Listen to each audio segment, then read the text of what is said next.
Hello, what is up YouTube? This is Connor Q100 and happy holidays. Today is the first official day of my advent calendar countdown to Christmas. And right now I have this nice Lego Star Wars Christmas calendar. I would have liked to start on on December 1st to, make it seem more official, sound more nice. But I didn't get out of school until the 11th, and then I had to write this self-evaluation and then evaluation of my professors. So that took a while, and I'm just plain lazy. So those are my excuses for me actually starting down this advent calendar on the 17th. I've built all the Legos so far. This is the 2014 Lego Star Wars advent calendar. Lego puts these advent calendars out every year, and a couple years ago they started doing a Lego Star Wars one, which I'm very happy to see, and they always have some cool stuff. I think last year there was like Yoda in a Santa outfit or something. This year there's that's a Phase 2 clone trooper with a Santa hat on. Anyway, let's open up 17, shall we, since this is the 17th of December. Alright, so I'm gonna try to prop up my phone here. No, that's not gonna work. Okay. Hold on one second. Open this up.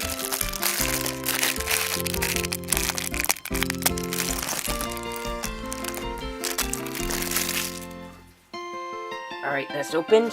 Let's see, what are we trying to build here? That looks like, I don't know what that is.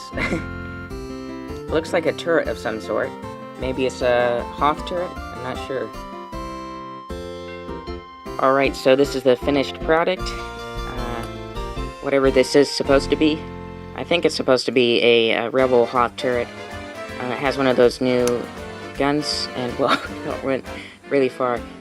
I'm not sure if I like or dislike these new blaster rifles that Lego has made, because I mean they're cool in the fact that you can launch Lego studs out, but at the same time they don't look like any of the guns you see in the movies or in the Clone Wars animated series.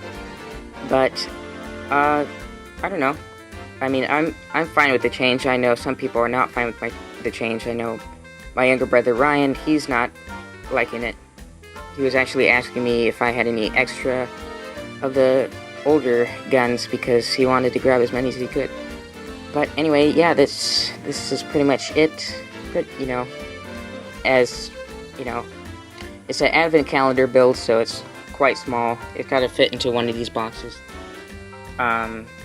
But here, I'll kind of show you some other things. I can't remember which day they were open for, but here's like a Rebel Starfighter pilot. Here's a TIE Fighter pilot guy, and some other things. There's like a little place for a Phase 2 clone trooper to put his helmet and weapons. Got a Hoth speeder. It actually looks quite nice. I think one of my favorites is actually this sand speeder here, like the one that Luke drove in A New Hope. It looks really nice. I mean, it's incredible some of the things that the guys at Lego come up with. I would never think of doing it that way, assembling with those pieces. There's also a TIE Fighter, which looks pretty good. Its wings are a bit thick, but that's just, the requirements of the Lego. Right there. Sorry I'm a very weak-armed person, so I'm sorry if the camera's a bit shaky. This is a cool turret that kind of makes the gun look a bit nicer. And I apologize for the background noise. That's actually my computer uploading another YouTube video as we speak. And so that's about it. There's a Vulture Droid over there, and there's a artillery cannon thing. There's a Jedi Starfighter. And this is a moisture evaporator. So yeah, lots of cool stuff. If you never have tried buying the Lego Advent calendars, they're really fun. I would highly recommend it. Because, you know, it's cool to build a little Lego thing every day as you count down the days to the 25th. I don't know why I said 21st. But, you know, yeah, it's a cool Advent calendar idea that Lego came up with, I don't know, 5 years ago or something like that. And, yeah, so that's the 17th. What did I just put it? Yeah, this Hoth thing, I guess I'm gonna call it. This Hoth turret. Anyway, yeah, that's day 17, and on to some gameplay footage. So, see you then. Alright, here we are at our very first game for the 17th of December. Hello. And we're going to be playing Civilization 5, A Brave New World. So, I'm going to start a new game. There's going to be 10 other players. Here you can see the other players here. There's going to be China, Russia, England, India, Spain, France, America, Japan, and Korea. So, if you don't know what Civilization 5 is, it's part of a group of games called Civilization. Well, more specifically, Sid Meier's Civilization. A very popular strategy game series, which I didn't really get into until about a year ago. Because I usually just played Total War games in terms of strategy games. But I reluctantly tried it after my brother got interested into it, and I gotta say, it's pretty nice. Even though it kind of feels sometimes like a digitized board game, it's still really fun, and there's a lot of different components to the game, especially with this expansion pack, Brave New World.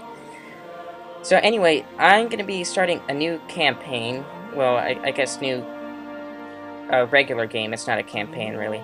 I had one where I was playing Japan, and that went pretty well. But I think for making a YouTube series, you should start fresh.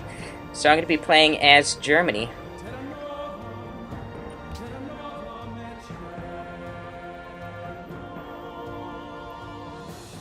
Hail, mighty Bismarck, first Chancellor of Germany and her Empire. Germany is an upstart nation, fashioned from the ruins of the Holy Roman Empire and finally unified in 1871, a little more than a century ago. The German people have proven themselves to be creative, industrious, and ferocious warriors. Despite enduring great catastrophe in the first half of the 20th century, Germany remains a worldwide economic, artistic, and technological leader. Great Prince of Bismarck, the German people look to you to lead them to greater days of glory. Their determination is strong, and they turn to you, their beloved Iron Chancellor, to guide them once more. Will you rule and conquer through blood and iron, or foster the Germanic arts and industry? Can you build a civilization that will stand the test of time? Well, I'm gonna conquer through blood and iron, because I've set this game so that the only way to win is through domination. I don't like the other terms of victories, where it's like culture victory, or, diplomatic victory. Those don't seem like victories to me. For me, at least, it's always been the last one standing. So, that is what is going on. Let's see, these are some of our special attributes. Upon defeating a barbarian unit inside an encampment, there's a 67% chance you earn 25 gold and then they join your side. Pay 25% less land for unit maintenance. And then our to our specific unit here is a Panzer and Hans. German bank replacement. I've never heard of the Hans. I know what a Panzer is. Alright, let's begin our journey. If it'll load. This, my laptop can barely handle this game. Alright, so, this looks like a pretty good spot. We're next to a river, which, increases our gold production, I think.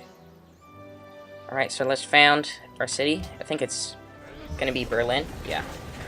Okay. So, first things first, we gotta start exploring this place. What I like to do is find the coastline and just kind of follow the coastline.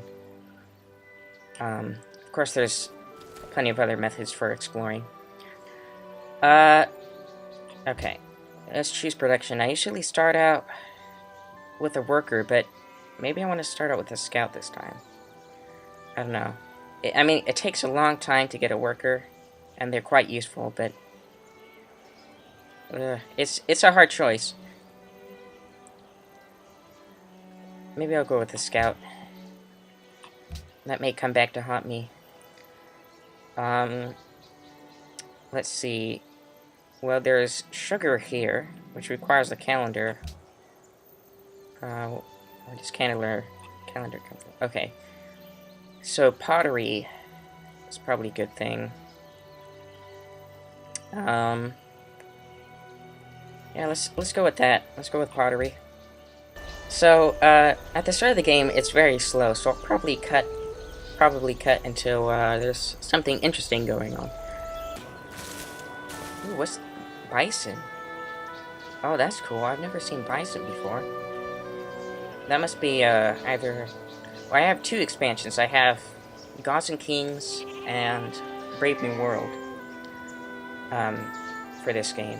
So that must be one of them. I've never seen that resource before. That's cool. Alright, so it's too early to look at demographics. I like to look. Like to check. And ooh, we already found Russia. We must be really close.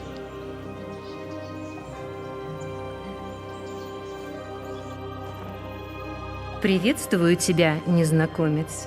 Если твой ум и такт сравнимы с твоей привлекательностью, мы замечательно I don't поладим. even know what that means.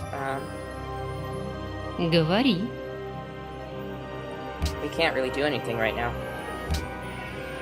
You have to, like, discover writing and diplomacy and other things, which are... You have to research them before you can actually start doing trading and stuff like that. So, I'm thinking I'll have my warriors explore, and then I will send them back to protect my workers. Okay, so there's Russia. Yeah, we are very close. That's only 1, 2, 3, 4, 5, 6, 7, about 7 hexagons away from me, which is not very nice. By the way, I hope everyone who's watching is having very happy holidays. If you're not celebrating a religious holiday, at least you're having a nice winter solstice. I don't know, actually. I know, like, in Western cultures, there's often a winter day off for schools and for jobs, but I don't know about other places. But happy winter solstice to everyone, I guess. That should include everyone, I think. Or maybe it doesn't, because if you live in the southern hemisphere, yeah, well, it applies to most people, hopefully. I don't know what I'm saying anymore. So the only two nations that I've actually played so far in this game is the United States and Japan. And I picked Japan because they have a really good buff with when it comes to combat. It's called Bushido, and allows your troops to fight as if they were at full health, which is very helpful when you're at war with a much stronger nation. Alright, so now I've got my scouts. I'm gonna have them go down here. Found some ruins. Nice. Alright, so I will bring my guys back. It's gonna take them 7 turns. Alright. Let's get a worker. And let's continue our journey. Now Berlin has grown. Understood. Let's see what we get for the ruins. You found survivors lost in the ruins. In gratitude, they settle in one of your cities, increasing its population. Oh, that's cool. Not the best reward you can get from ruins, but pretty cool. This is very foreboding music. Ooh, chocolate? Oh, awesome. I want to get some chocolate. That sounds awesome. I said awesome twice in the last 2 sentences. Because I am that awesome.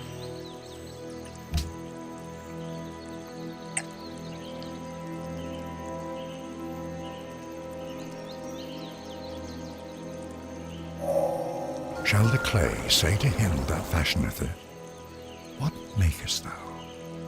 I don't know who provides the voice. I should look that up, but I have a hunch it might be Sid Meier. He was actually the creator of the game. Nice. So now I've got archers. It's pretty cool. Though I'll still have to research archery. Right, so now we want to study calendar. So that once we well, we already have cotton here. Oh, wait a minute. Oh. Oh, okay, so only sugar requires calendar. In that case, well, let's go for animal husbandry. So, like I said, I was a big fan of the Total War series because, strategy games was really what I played as a kid in terms of video games. I guess I still am a kid. Whoa! Oh my goodness, ruins being discovered left and right. This is awesome. Okay, well... so yeah, I kind of grew up with the Total War series. And if you don't know what that is, it's one of the best strategy games I've ever seen. They are the best of the best, in my opinion. Civilization 5, though, is interesting in its own right. But what I like about Total War is that there's kind of 2 sides to it in terms of gameplay. So there's a campaign map, which is turn-based, but then there's a battle map when 2 armies meet against each other. So if you go up against an opponent's army, you'll go into a real-time battle with the actual troops that you enlisted. So that's a pretty cool feature. And this it's pretty much Total War without the real-time battles, and kind of in, you know, this very game board hexagon fashion, like all the strategy board games used to be like. So yeah, I mean, it has some things that Total War doesn't have. Like, for example, I think there's a lot more you can do in terms of diplomacy and culture. Definitely, I don't think culture is even a factor in Total War. Besides, like, religion, there's not much you can do to really expand your empire in terms of culture. I'll just stop talking and actually talk about the game. Oh, there's wine. There's lots. These are called. Well, some of these resources are. I forget what they're called. They're luxury resources, is what they're called, and those are very useful in terms of keeping your happiness up in your empire and for trading with other empires. Oh, Russia wants that. Nope. I'm taking it. Alright, so I know where barbarian encampments are. So there's one there. That's dangerously close to Berlin. Well, I got more. I'm gonna have a huge population by the time I'm gonna get to the next stage. Anyway, let's get our warriors back into Berlin so that they can protect our workers when they do spawn. And let's continue exploring. Ooh, who's this? I think this is Spain. Dios bendiga a aquellos que lo merezcan. Soy Isabel de España. Actually, I know a bit of Spanish. I took Spanish in high school. Let's see. ¿Sí? There's still nothing we can do, so goodbye. Oh, she already has spearmen. That's interesting.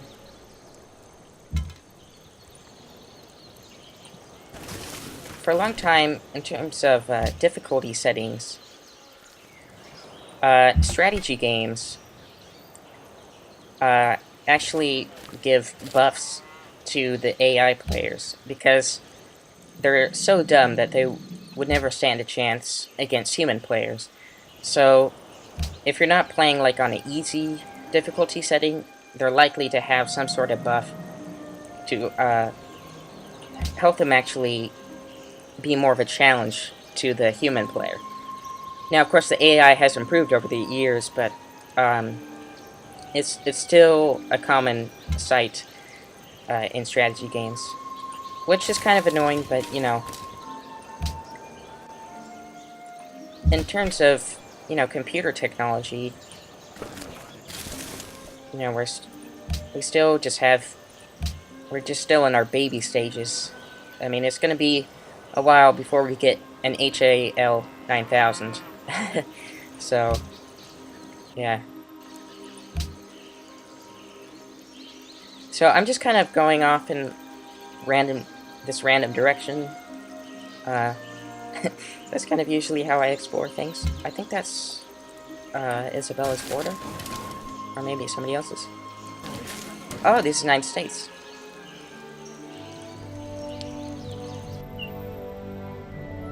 The people of the United States of America welcome you. It's a very nice Virginian accent. Alright, so I need to make them alert. Man, we are really close together.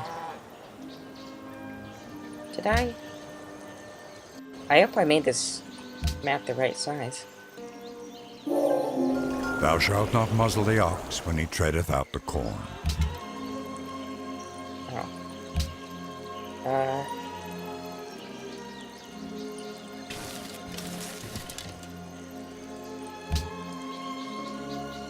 Alright. So now, what should we research? I feel like we should research archery.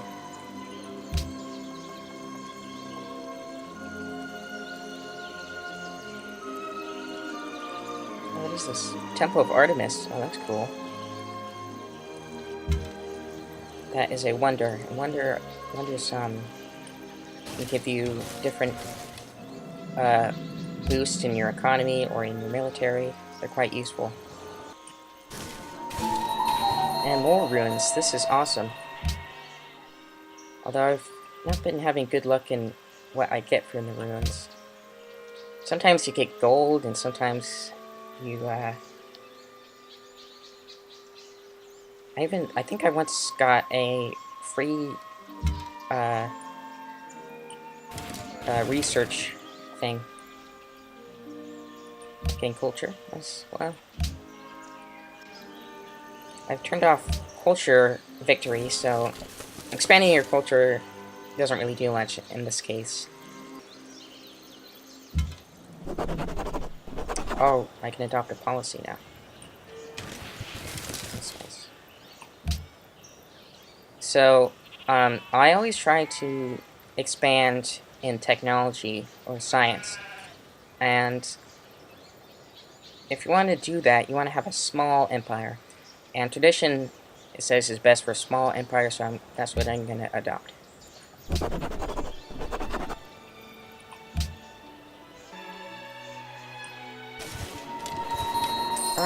City-state.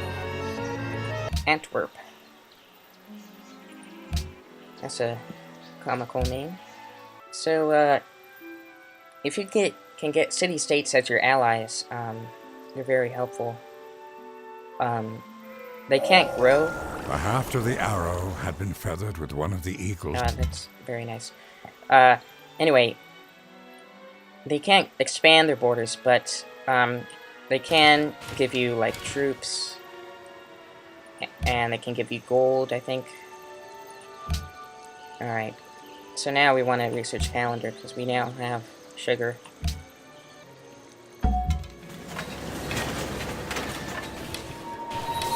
Sidon.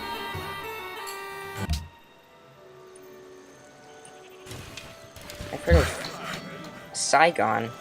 That's well, wait, I don't think that it's called that anymore. I think it's called Ho Chi Minh City now. It used to be called Saigon. So I'm just gonna put my warriors on the same tile as my workers, just as a fail-safe. Oh right, I need to build something. What do I need to do? Granary? No, not really. Should get another worker. It's important to get, you know, 3 or 4 workers pretty early in the game, I think. Because you're starting out with, you know, nothing. None of the tiles are improved. People with the funniest sticks. Well, I'm number 6, so not the top 5. The slightest. What? What? Oh, that's not cool. I thought it didn't require a calendar. I've been duped by the game. Oh, it says it right there. I was just looking at the, like, what it does. It increases happiness and gold. Oh well. I'm gonna adopt a policy. I have a policy already. Let's go with aristocracy. And let's start purchasing some land. So what do we want to buy? Well, I think that's jungle. We're gonna need some hills. Come on, buy it.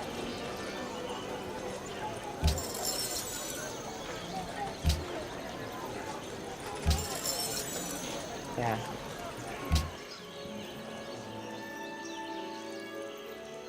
Oh wait, there's... yeah. Oh, oops.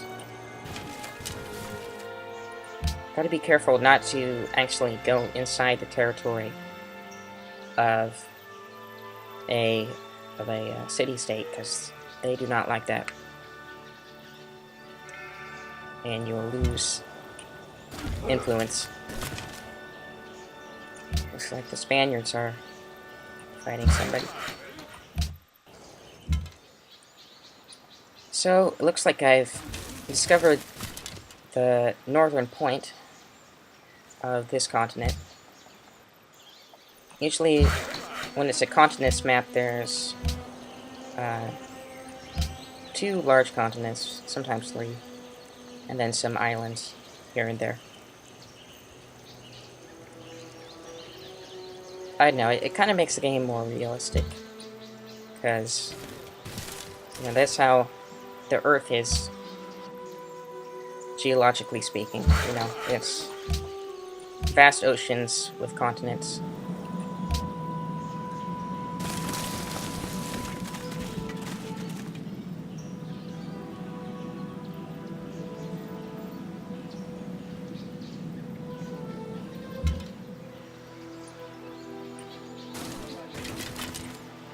So that's where Spain is. That's up north there.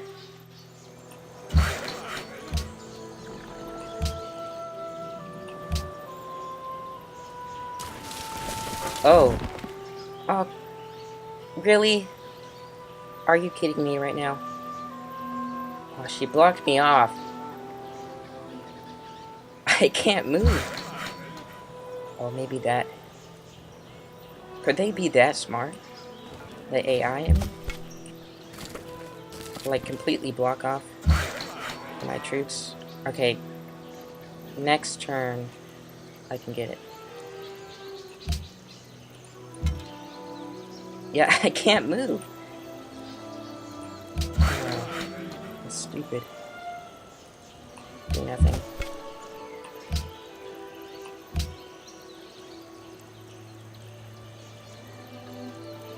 Hopefully next turn she'll move her troops out of the way, maybe? So teach us to number our days so that... Alright, we got a plantation going, and it looks like there's some barbarians coming from the south. Okay, I can get out of here now. Oh wait, I can't. No. Why can't I move? Oh my god, I am stuck. This is ridiculous. I can't believe this. Cannot believe this. The worst luck.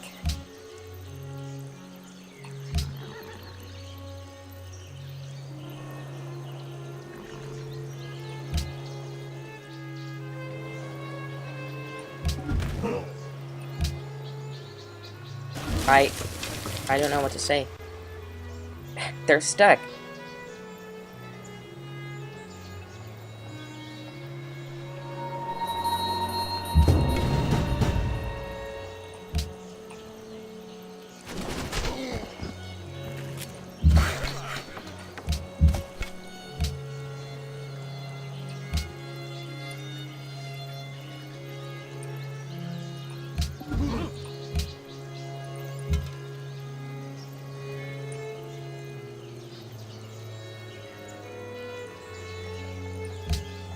I really don't want to go to war at this point, because it looks like she had Saludos. 4 warriors already. Continuad. Well, be able to get them out there eventually once I discover the technologies that I need, but that is so annoying. And I've got barbarians on my doorstep. Archers would be very helpful.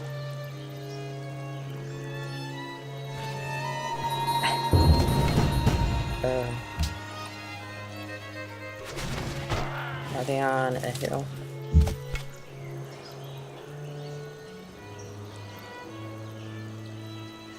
Terrain modifier. Keep my guys there.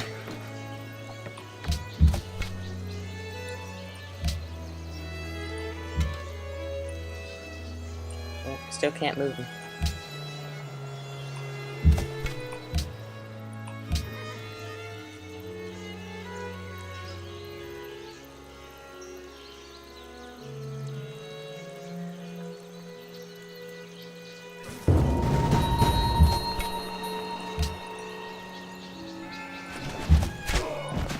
I think I can, yeah, I can take them out.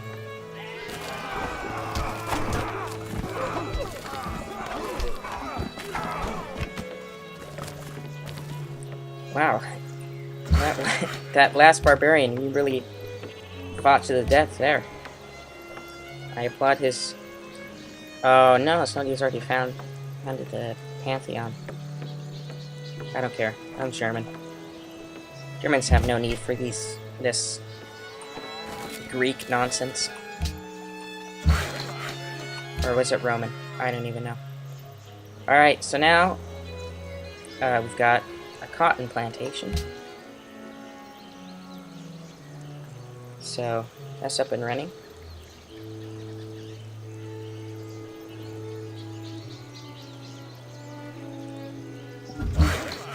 is this on... Oh, that's on Marshlands. So I'm gonna... there's so much I have to research. Oh, well.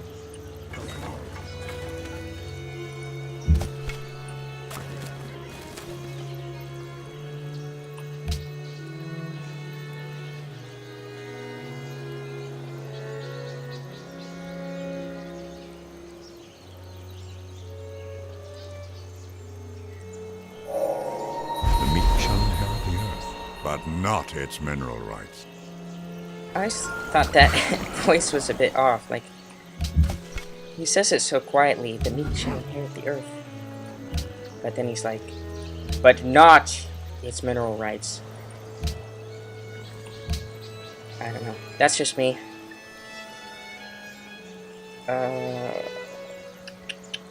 Well, masonry gets me able to clear the marsh, but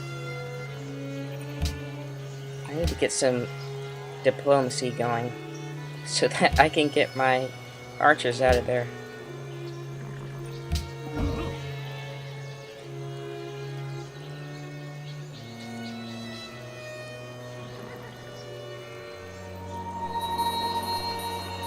Uh-oh.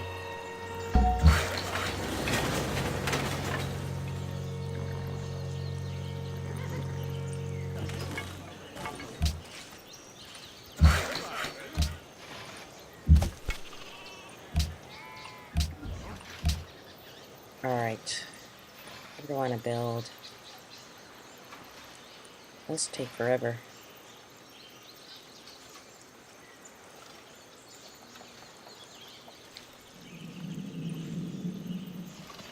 Let's build an archer. I don't really need to build any structures yet.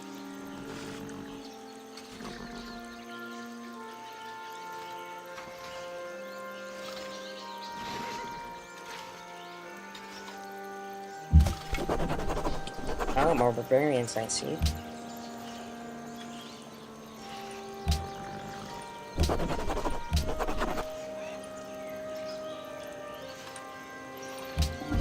I'm gonna keep them guarded there. Alright, well, I think, I'll call the video there. Great thing about this game is you can pause it at any time, really. Pretty much with any strategy game. Well, I hope you have all enjoyed this holiday special gaming commentary thingy. Yes, I'm very great with words. Anyway, I will see you guys tomorrow with some more commentary. I might do more Civilization 5, or I might do something else. Whatever I feel like. So anyways, thanks for watching, and I'll see you guys tomorrow. Goodbye.